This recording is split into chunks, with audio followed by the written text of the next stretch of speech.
বাংলাদেশের অধিকাংশ মানুষ এই পিআরের পক্ষে। পিআর বাস্তবায়ন করার জন্য যদি আমাদের গণভোটেও যাওয়া লাগে আমরা সেটা করব।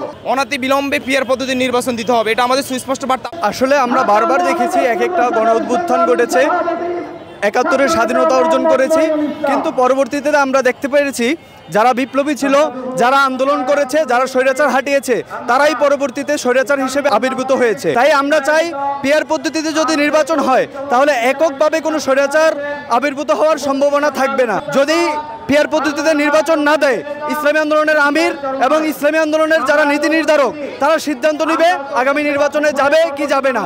কিন্তু এখন পর্যন্ত আমাদের মত হচ্ছে পিআর পদ্ধতিতে যদি নির্বাচন না দেয় তাহলে আমরা নির্বাচনে অংশগ্রহণ করব না।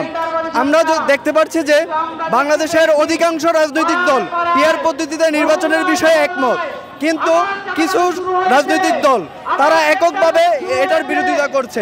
তাই আমরা মনে করি অধিকাংশ রাজনৈতিক দলের মতামতই গ্রহণ করা উচিত। এখন দেখা যাক সরকার কি একক দলের কারণে পিআর পদ্ধতি থেকে সরে আসে নাকি অধিকাংশ মানুষের মতামতকে গ্রহণ করে। পিআর পদ্ধতি নির্বাচনের জন্য ইসলামী আন্দোলন বাংলাদেশ 2008 সাল থেকে কথা বলে আসছে। বিশ্বের প্রায় 85টা দেশে পিআর পদ্ধতি নির্বাচন হচ্ছে। আমরা স্পষ্ট বার্তা দিয়ে দিতে চাচ্ছি, অনতি বিলম্বে পিআর পদ্ধতির নির্বাচন দিতে হবে, এটা আমাদের সুস্পষ্ট বার্তা। আপনি জানেন আগামী 1 সেপ্টেম্বর থেকে 15 সেপ্টেম্বর পর্যন্ত আমরা দেশব্যাপী কর্মসূচি ঘোষণা করছি পিআর পদ্ধতি বাস্তবায়নের দাবিতে। আমাদের সুস্পষ্ট বার্তা হচ্ছে যে কোনো মূল্যে পিআর পদ্ধতির নির্বাচন দিতে হবে, কেননা পিআর পদ্ধতির মাধ্যমে নব্য কোনো যেন ফ্যাসিবাদ না আসতে পারে, এই জন্য আমরা পিআর পদ্ধতির নির্বাচন চাচ্ছি।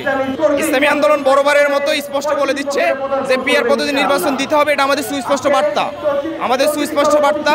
এবং আপনি জানেন শুধু আমরাই নয়, বাংলাদেশের ক্রিয়াশীল সকল সংগঠন এই পিআর পদ্ধতির পক্ষে, বাম ডান সকল সংগঠন কিন্তু ঐক্যমতে পৌঁছেছে। আপনারা ঐক্যমত কমিশনে আমাদের প্রস্তাবনা দেখেছেন এবং আমাদের অন্যান্য যে ইন্টারনাল প্রোগ্রামগুলো আছে সেখানে পিআর পদ্ধতিতে সবাই ঐক্যমত পোষণ হয়েছে। শুধুমাত্র একটা দল ব্যতীত বাংলাদেশের মেজরিটি পার্সেন্ট দল পিআর পদ্ধতির বিষয়ে একমত। আমাদের সুস্পষ্ট বার্তা যে আমরা পিআর পদ্ধতি নিয়েই নির্বাচন করব।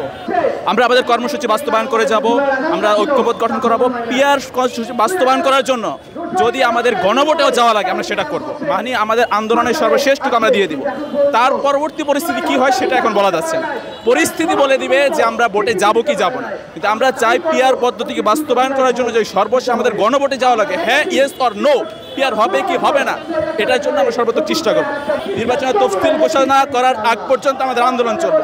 তফসিল ঘোষণা হয়ে গেলে, পিআর না হয়ে গেলে আমরা সেটা কী করবো পরিস্থিতি বলে দেবে। তবে আমাদের এটাও মাথায় রাখতে পারে, এটাও হতে পারে যে যারা চাচ্ছে না পিআর তাদের বাহিরে সকলকে মিলে আমাদের একটা জোট হবে, সেই জোটে শুধু আমরা থাকবো, আমরা সকল জোট থাকবো, আর বাকিরা যারা পিআর চায় না তাদের বাহিরে থাকবে, মানে দুই দলের শুধুমাত্র ভোট হবে, যারা পিআর চায় আর পিআর চায়।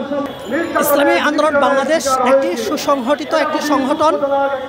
ইসলামী আন্দোলন বাংলাদেশের মোহতারাম আমির যেই যৌক্তিক এক দাবি করেছে পিআর পদ্ধতি, বাংলাদেশের অধিকাংশ মানুষ এই পিআরের পক্ষে। এই সরকার এই পিআর পদ্ধতি ইনশাল্লাহ আগামী সংসদ নির্বাচন দিবে, আর যদি না দেয় তাহলে হয়তোবা সেটা ইসলামী আন্দোলন বাংলাদেশের যে মজলিসে আমেলা এবং শুরা আছে তাদের মাধ্যমে সিদ্ধান্ত, যে সিদ্ধান্ত নেয় আমরা সেই সিদ্ধান্তেই আমরা অবস্থান করবো ইনশাল্লাহ। ইসলামী আন্দোলন বাংলাদেশ যদি মনে করে আগামী নির্বাচনে যাওয়া যৌক্তিক, তাহলে ইনশাল্লাহ আগামী নির্বাচনে ইসলামী আন্দোলন যাবে।